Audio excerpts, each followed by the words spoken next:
नमस्कार प्यारे विद्यार्थियों। स्मार्ट स्टडी कैसे करें ये जानने के लिए आज का ये छोटा सा सेशन मैं ले रहा हूँ। अक्सर विद्यार्थियों के मन में ये एक उलझन रहती है, वो हमेशा उलझे रहते हैं कि आखिर अध्ययन का बेस्ट तरीका क्या होना चाहिए। आखिर स्मार्ट स्टडी की लोग अक्सर सलाह देते हैं, लेकिन क्या होती है स्मार्ट स्टडी ये अक्सर विद्यार्थियों को पता ही नहीं होता कि कैसे करें स्मार्ट स्टडी, है ना। तो ये इस सेशन में हम जानने वाले हैं और साथ में हम ये जानने वाले हैं कि आखिर किसी भी बड़ी से बड़ी एग्जाम को हम कैसे क्रैक करें आसान तरीके से, और बड़ी से बड़ी एग्जाम को कैसे पास करें, ये हम जानेंगे आज के इस सेशन में। तो प्यारे विद्यार्थियों, इस संपूर्ण सेशन को मैं 3 फेज में बांट देता हूँ, जिसमें प्रथम फेज की हम बात करते हैं। ठीक है, तो पहले फेज में हम सबसे पहले हमें ये करना चाहिए कि जिस भी भर्ती को हम टारगेट कर रहे हैं, उस भर्ती का पाठ्यक्रम क्या है ये हमें जानना चाहिए, क्योंकि पाठ्यक्रम सबसे बड़ा फैक्टर होता है हमारी तैयारी के दौरान। अब देखिए, किसी भी भर्ती को टारगेट करने के पहले हमें पाठ्यक्रम क्यों देखना चाहिए, क्योंकि पाठ्यक्रम यदि हमारी रुचि का है, पाठ्यक्रम हमारी रुचि के अनुसार है, तो हम बड़ी से बड़ी भर्ती को और अच्छे से क्रैक कर सकते हैं। और यदि पाठ्यक्रम हमारी रुचि का नहीं है ना, तो हम चाहे एग्जाम छोटी हो या बड़ी, वैकेंसियां अधिक हो या कम, फॉर्म कम जाएं या अधिक, कट ऑफ कम रहे या अधिक, कोई मायने नहीं रखता। क्योंकि पाठ्यक्रम जब आपकी रुचि का नहीं है तो आप उसको पढ़ ही नहीं सकते, और जब पढ़ ही नहीं सकते तो चाहे कट ऑफ कम रहे, वैकेंसियां ज़्यादा हो, फॉर्म अधिक हो या कम हो, क्या फर्क पड़ेगा। आप पढ़ ही नहीं पाए तो आप 40% भी मार्क्स नहीं ला सकते, 30% भी नहीं ला सकते, क्योंकि बिना पढ़े तो मार्क्स आएंगे नहीं, है ना। इसलिए सबसे बेस्ट जो तरीका है, सबसे पहले यानी कि हमको किस एग्जाम की तैयारी करनी है वो तय करने के पहले हम उसका पाठ्यक्रम देखें कि आखिर उसका पाठ्यक्रम क्या है। यदि आपने पाठ्यक्रम सेलेक्ट कर लिया तो आप मान के चलिए कि आपने आपकी तैयारी का 20% जो मैटर है वो तैयार कर लिया पाठ्यक्रम सेलेक्ट करते ही। अब मान लो आपने किसी भी भर्ती का पाठ्यक्रम तय कर लिया, तो पाठ्यक्रम तय करने के बाद आपने भर्ती भी तय कर ली, पाठ्यक्रम के साथ ही भर्ती तय हो जाएगी कि हमें इस भर्ती की तैयारी करनी है। अब पाठ्यक्रम सेट करने के बाद आप रखें कि आपको उस पाठ्यक्रम को तैयार कहाँ से करना है। आपको कहीं कोचिंग में जाना है, या किसी नोट्स के माध्यम से पढ़ना है, या बुक्स से पढ़ना है ना। इन तीनों में से कोई एक चीज चुनना। आप ये नहीं कि आप बुक्स भी पढ़ रहे हो, आप है जो नोट्स भी पढ़ रहे हो, आप है जो किसी की कोचिंग भी कर रहे हो, है ना। यदि आप कोचिंग की तरफ जाते हो तो कोचिंग पे पूर्ण रूप से विश्वास करके और उसके द्वारा बताए गए कंटेंट पे पूरा विश्वास रखें और उसी को अच्छे से तैयार करें। ठीक है। यदि आप बुक्स पे जाते हो तो बुक्स भी अच्छा ऑप्शन है, बुक्सों को आप अच्छे से पढ़ें और उसमें से अपने हैंड रिटन नोट्स बनाएं और उसी को बार बार पढ़ते रहें। या फिर आप किसी के नोट्स लाकर पढ़ रहे हो तो उसकी तो मैं सलाह आपको बिल्कुल भी नहीं दूंगा, क्योंकि नोट्स पढ़ो तो स्वयं के पढ़ो। दूसरे के नोट्स मीठा जहर होते हैं, है ना। तो दूसरे के नोट्स हमें बिल्कुल नहीं पढ़ने चाहिए। तो इस प्रकार आपको एक जगह चले जाना है, या तो कोचिंग की तरफ चले जाना है या बुक्स की तरफ चले जाना है। ठीक है। इस वजह से होगा क्या कि आप उसको अच्छे से तैयार कर पाएंगे आपके पाठ्यक्रम को। इस प्रकार आपने मान लो आप कोचिंग सेट कर ली या कोई बुक्स सेट कर ली कि हमको यहाँ से पढ़ना है, तो उसमें आप आपके पाठ्यक्रम का प्रत्येक बिंदु उस कोचिंग में पढ़ाया हुआ होना चाहिए, या आपने जो बुक्स सेट की है उन बुक्स में आपके पाठ्यक्रम का प्रत्येक बिंदु होना चाहिए। ये नहीं कि कुछ बिंदु छूट रहे हैं और कुछ बिंदु उसमें आ रहे हैं, तो उस स्थिति में भी हमें शंका रहती है। ठीक है, सिलेक्शन फाइनली नहीं होगा या होगा, उसमें थोड़ी शंका बन जाती है ना। तो सबसे पहले आप पाठ्यक्रम निर्धारित करें। पाठ्यक्रम निर्धारित करने के बाद पाठ्यक्रम को पढ़ना कहां से है ये निर्धारित करें, और जो आपने तय किया है कि हमें यहां से पढ़ना है उसके ऊपर पूर्ण डेडिकेट होके पूरा विश्वास के साथ आप उसमें जुट जाएं। ठीक है, तो ये हमारा स्मार्ट स्टडी का जो प्रथम फेज था वो पूरा होता है।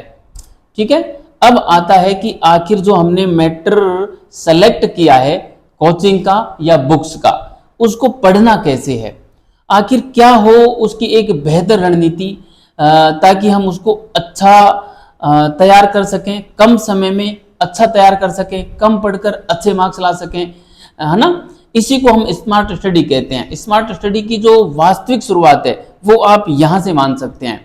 ठीक है, अब देखिए, सबसे पहले आपको अब आपका एक शेड्यूल फिक्स करना होगा।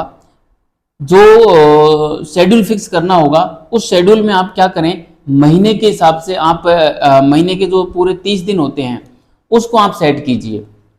देखिए कैसे, एक महीने में टोटल 4 सप्ताह होते हैं, है ना। 4 सप्ताह में आपको कैसे करना है, जो शुरू के 3 सप्ताह होते हैं उसमें आपको नया मैटर पढ़ना है। नया मतलब जैसे प्रथम जो सप्ताह आया उसमें आप 5 दिन तक नया कंटेंट पढ़िए। ठीक है, शुरू के 5 दिन तक नया कंटेंट पढ़िए और 5 दिन तक जो कंटेंट पढ़ा है उसको सप्ताह के आखिरी 2 दिन यानी कि शनिवार और रविवार को फिर से दोहरान कीजिए, है ना। इस प्रकार से आपका एक सप्ताह गुजर गया। फिर सेकंड सप्ताह में फिर आप 5 दिन तक नया कंटेंट पढ़िए और फिर सप्ताह के आखिरी 2 दिन वो जो 5 दिन में जो कंटेंट पढ़ा था उसी को वापस रिपीट कीजिए। इसी प्रकार तीसरे सप्ताह में आप करिए, 5 दिन तक नया कंटेंट पढ़िए और आखिरी 2 दिन तक वो जो पिछला कंटेंट पढ़ा था उसका दोहरान कीजिए। इस प्रकार से आपका 2 बार दोहरान हो जाएगा, है ना। अब ऐसे आपने गुजार दिए 3 सप्ताह यानी कि 21 दिन गुजार दिए एक महीने के। अब आपका आखिरी सप्ताह और कुछ दिन बचे महीने के, उसमें आपको क्या करना है, जो आखिरी सप्ताह है उस आखिरी सप्ताह में आपको पिछले 3 सप्ताह में जितना भी कंटेंट आप पढ़ पाए थे उस कंटेंट को आखिरी सप्ताह में फिर पढ़ना है। ठीक है, आखिरी सप्ताह में फिर पढ़ देना है। इस प्रकार आपके हो गए महीने के 28 दिन। अब ऊपर के 2 दिन या 3 दिन जो बच रहे हैं वो आप रख लीजिए रिजर्वेशन के लिए। क्या पता इमरजेंसी में आपको कोई काम पड़ जाए, या आप कहीं खेलने चले जाएं, या आप जो कोई मूवी देखने लग जाएं, या आप कोई क्रिकेट मैच देखने लग जाएं, एक्सेट्रा। जो भी काम है वो आप उन 3 दिन में या 2 दिन में कर सकते हैं। वो एक तरीके से रिजर्वेशन के रूप में रखिए। और यदि आपको कोई भी काम नहीं पड़ता है तो वो आपका प्लस पॉइंट है, उसमें आप फिर पढ़ाई कीजिए, है ना। इस प्रकार से आप अगले महीने में भी यही प्रोसेस रखिए और इस प्रोसेस से गुजरते गुजरते आप आपका पाठ्यक्रम का प्रत्येक बिंदु पढ़ दीजिए, प्रत्येक बिंदु को पढ़ दीजिए। तो इस प्रकार से आपने यदि प्रत्येक बिंदु पढ़ दिया तो आपका पाठ्यक्रम 3 बार पढ़ा जाएगा। इस एक प्रोसेस में 3 बार पाठ्यक्रम पढ़ा जा रहा है। ठीक है, तो ये जो हमारी जो आज के सेशन का सेकंड फेज था वो सेकंड फेज यहीं समाप्त होता है। ठीक है, अब आता है आखिरी थर्ड फेज। अब इसमें क्या करना है, देखिए आपने संपूर्ण पाठ्यक्रम पढ़ लिया है, 3 बार संपूर्ण पाठ्यक्रम पढ़ लिया। ठीक है, उसके बाद आप क्या करें, उसके बाद आप जो है प्रीवियस ईयर क्वेश्चन पेपर लेके आए। जो भी भर्ती आपने सेट की थी उस भर्ती के प्रीवियस ईयर क्वेश्चन पेपर जो थे वो लाएं और उनको बिंदु बाई बिंदु एक एक बिंदु का प्रैक्टिस करें। ठीक है, और प्रैक्टिस के दौरान क्या ध्यान रखना है आपको कि जो जो सवाल आपसे गलत हो रहे हैं या वो सवाल जो आपने कंटेंट पढ़ा था उसमें नहीं मिल रहे हों तो उस कंटेंट को आपके कंटेंट में ऐड कर दें। यानी कि जो नया कंटेंट आपको मिला है प्रीवियस ईयर क्वेश्चन पेपर में उस कंटेंट को आप आपके कंटेंट में ऐड कर दें। ठीक है, इस प्रकार से क्या होगा कि आपका कंटेंट समग्रता लिए हो जाएगा। ठीक है, तो इस प्रकार आप आगे बढ़ते जाएं और प्रीवियस ईयर क्वेश्चन के प्रत्येक बिंदु से आपका पाठ्यक्रम पूरा फिर निकाल दें। इस प्रकार आपका पाठ्यक्रम 4 बार पूरा हो जाएगा। ठीक है, अब आए आप न्यू टेस्ट सीरीज पर। न्यू टेस्ट सीरीज इतने लेट ज्वाइन करनी है। ठीक है, अब न्यू टेस्ट सीरीज ज्वाइन करने से पहले आप एक टॉपिक आपके पाठ्यक्रम का फिर पढ़ें और फिर नए टेस्ट को आप दें, बिंदु बाई बिंदु दें, अभी, है ना, फुल लेंथ नहीं दें। एक बार आप इस प्रकार से एक बिंदु आपका पढ़ा पाठ्यक्रम का और फिर आपने उस बिंदु का टेस्ट दिया, न्यू टेस्ट दिया। न्यू टेस्ट में भी कोई नया फैक्ट मिला है तो उसको आप आपके कंटेंट में ऐड कर दीजिए, ठीक है। और कोई सवाल गलत हुआ है तो उसको आप फिर आपके कंटेंट में पढ़िए। इस प्रकार से आप पूरे पाठ्यक्रम को एक बार फिर निकाल दीजिए। इसमें 2 बार निकलेगा, क्योंकि एक बार आप कंटेंट पढ़ रहे हो और एक बार आप टेस्ट दे रहे हो, तो 2 बार ये निकलेगा। इस प्रकार आपका संपूर्ण पाठ्यक्रम अब तक 6 बार पढ़ा जाएगा, ठीक है।